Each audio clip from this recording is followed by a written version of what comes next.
মাহফুজ আলমকে পরিচয় করে দিয়েছিলেন বিশ্বসভায়, তিনি বলতেছেন যে কথিত আন্দোলনের নামে কিংবা মহড়া দিয়ে এখন থেকে শক্ত হাতে মোকাবেলা করা হবে। কেন তিনি এটা বললেন? তিনি তো বিপ্লবেরই মাস্টার মাইন্ড।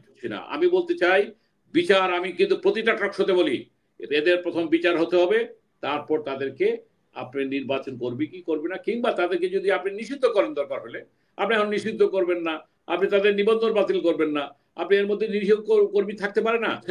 কয় মিলন ভাই, এই লক্ষ লক্ষ লোক কোত্থেকে আসলো? কর্নেল অলি সহ আরো অনেক বুজুর্গ ব্যক্তি যারা আল্লাহর রাস্তায় করেন, ধ্যান করেন, তারা বলছে মিলন ভাই আল্লাহর ফেরেশতা নামেছিল। মব জাস্টিসকে কিংবা ৩২ নম্বর ভাঙা কিংবা যার যার বাড়ি আক্রমণকে যদি বিপ্লবের স্পিরিট বলেন, আমি সম্পূর্ণভাবে তার সাথে দ্বিমত পোষণ করি।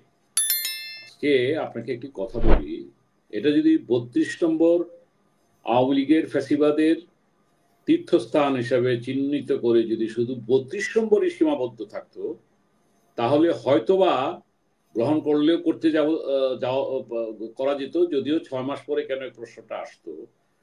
কিন্তু যখন ৩২ নম্বরের পরে জেলায় জেলায় আওয়ামী লীগের বিভিন্ন নেতাদের বাড়িতে আক্রমণ করা হয়েছে, এখন আমি ধরেন আমি আওয়ামী লীগের একজন নেতা, আমি অপরাধ করেছি, আমাকে তো বিচারের আওতায় আসতেই হবে। আমার বাড়িঘর ভেঙে দিবেন, আমার সন্তানরা পালিয়ে বেড়াবে, আমার স্ত্রী পালিয়ে যাবে, এটা কোন সভ্যতার ইয়েতে আমরা করছি? এটা তো বিপ্লবের স্পিরিট হতে পারে না, এটা তো একটা নৈরাজ্য। এবং শুধু প্রতিটা জেলায়, আজকে তোফায়েল আহমেদের বাসায় অ্যাটাক হয়েছে, যেটা সারোয়ার ভাই বললেন, যে বিভিন্ন জেলায়, হ্যাঁ এখানে আওয়ামী লীগের নেতারা অপরাধী থাকতে পারে, তাহলে সেটা ৬ মাস পরে গেল। এটা একটা প্ল্যানের অংশ, এটা একটা পরিকল্পনার অংশ, এটা ক্লিয়ার বোঝা যায়।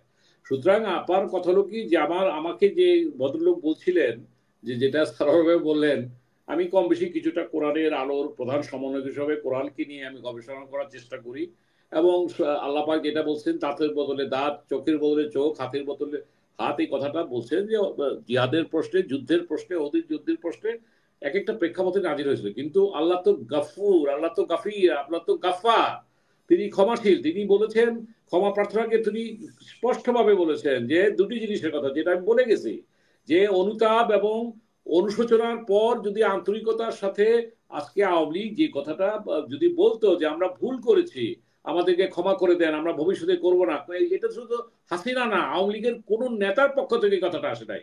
সুতরাং তাদেরকে তো যেটা নেই, তাদেরকে তো ক্ষমা করার কোনো প্রশ্ন আসে না, সেটা বিচার হবেই।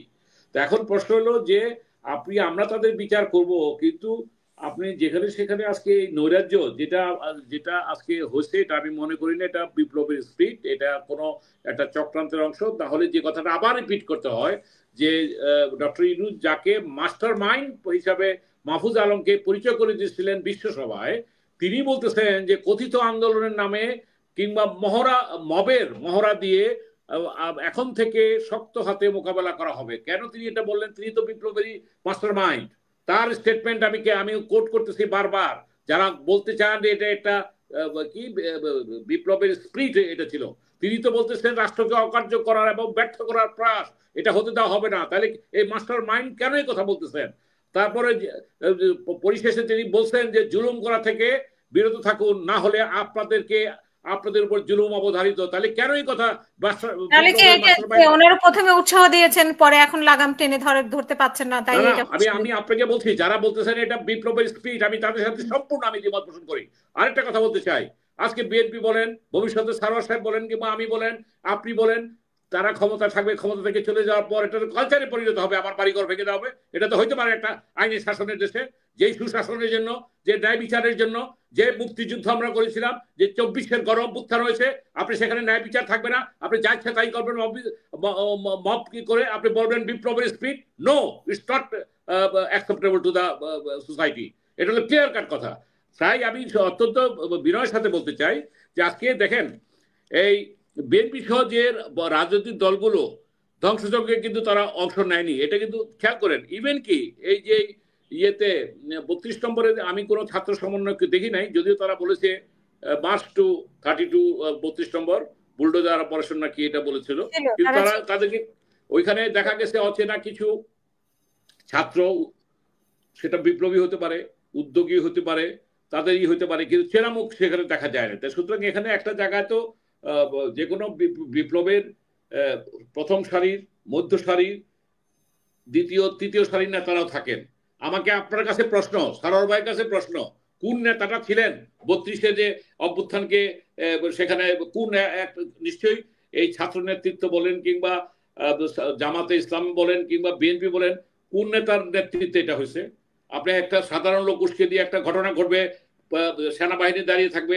আমি 32 সম্পর্কে জাস্টিফাই করছি না, আমি বলতে চাই বিচার, আমি কিন্তু প্রতিটা টকশোতে বলি এদের প্রথম বিচার হতে হবে, তারপর তাদেরকে আপনি নির্বাচন করবে কি করবে না, কিংবা তাদেরকে যদি আপনি নিষিদ্ধ করেন দরকার হলে, আপনি এখন নিষিদ্ধ করবেন না, আপনি তাদের নিবন্ধন বাতিল করবেন না, আপনি এর মধ্যে নিরীহ কর্মী থাকতে পারে না, আপনি গ্রামে গঞ্জে তাদেরকে যে হত্যায় জড়িত ছিল না তাদেরকে আপনি তার বাড়িঘর ভেঙে দিবেন। এটা তো এই সভ্য সমাজে হইতে পারে না। এই কালচারটাকে তো কোনো সময় কোনো সুস্থ বিবেক মানুষ কোনো এটাকে সমর্থন করতে পারে না। তো যাই হোক, আমি যেটা বলতে চাই যে আজকে আমাদেরকেও যেটা করতে হবে সেটা হলো যে তাদেরকে বিচার করে আমরা একটা ভবিষ্যতে একটা সুস্থ সমাজ ব্যবস্থা আমরা নিয়ে যেতে চাই। এইভাবে নৈরাজ্য চলতে থাকলে দেশে আইনের শাসন বিশ্বাসী জনগণ তারা কিন্তু দেখতে চায় যে একটা স্থিতিশীলতা, কিন্তু দেখছে যে তারা আরো অবনতি দেখছে, এটা তারা দেখতে চায় না। তারপর ধরেন এখানে একটা কথা বলি, দেখেন নজিরবিহীন গণ অভ্যুত্থানের পর যেখানে আইন শৃঙ্খলা প্রতিষ্ঠা করার সর্বক্ষেত্রে মানে এটা জনগণের আকাঙ্ক্ষা ছিল, কাম্য ছিল, তখন এইসব নৈরাজ্য যত কম হবে ততই কিন্তু মঙ্গল। কিন্তু দিন দিন বাড়তেছে। এটা হয়তো 5 তারিখের পরে 10 তারিখ পর্যন্ত পুরো অগাস্ট মাস ধরে যদি এটা চলতো, মানুষ কিন্তু চলতো যে একটা ক্ষোভ যেটা হয়েছে 5 তারিখের পরে 3 দিন সরকার ছিল না।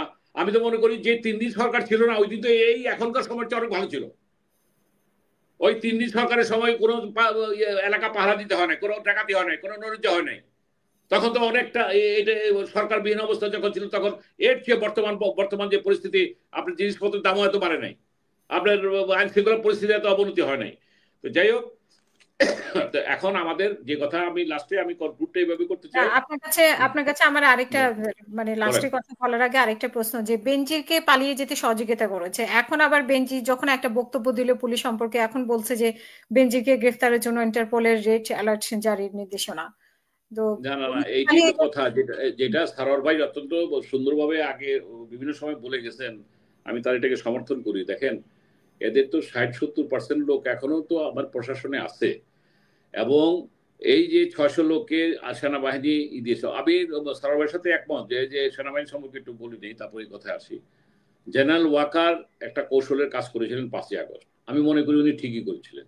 আজকে উনি যদি ভূমিকা না রাখতেন, আজকে উনারা বললেন কর্নেল সাহেব থাকলে ভালো হতো, নিশ্চয়ই উনি পরে শুনে নেবেন, ধরেন ক্যান্টনমেন্টে নিয়ে শেখ হাসিনাকে রাখা হতো, আপনার সেনাবাহিনী কি তখন যেহেতু সিদ্ধান্ত নিয়েছে তারা গুলি ছুড়বে না, পাবলিক যদি জানতো যে ক্যান্টনমেন্টে গেছে, পাবলিক তো ক্যান্টনমেন্টে ঢুকতো।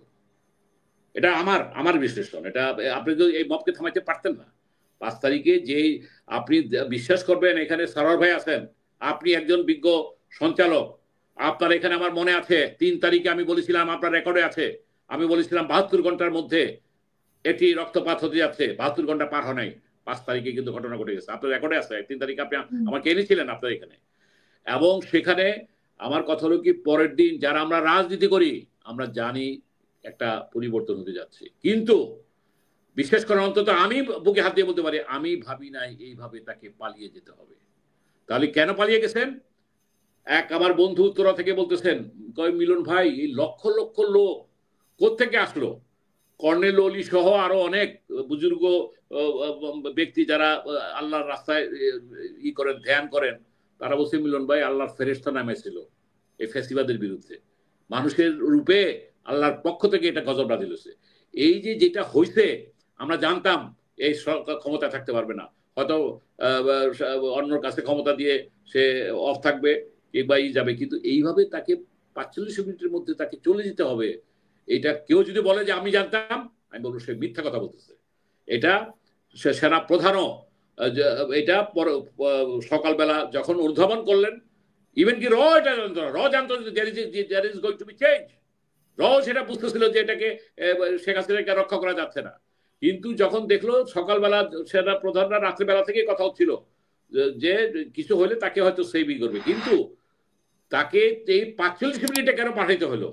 এই যে লক্ষ লক্ষ লোকের যে উত্তাপ যেটা হয়েছিল সেটা তো আমরা দেখেছি, এটা আল্লাহর পক্ষ থেকে বিশেষ একটা ওই যে মানে যেটা পাঠানো হয় বিভিন্ন ফেরাউনের বিরুদ্ধে কিংবা নমরুদের বিরুদ্ধে, আল্লাহ পাক যে ইতিহাস আমাদের সামনে রেখেছেন, এখানে তো সেই ফেরাউনের বিরুদ্ধে কাহিনীটা ঘটেছে। 15ই আগস্ট তার দলের মালিক ওকিল শেখ মুজিবকে বলছিল ফেরাউনের পতন হয়েছে, এইবারও তো সেই ফেরাউনের উত্তরসূরি বড় ফেরাউনের পতন হয়েছে। তো এগুলি তো আমরা দেখেছি।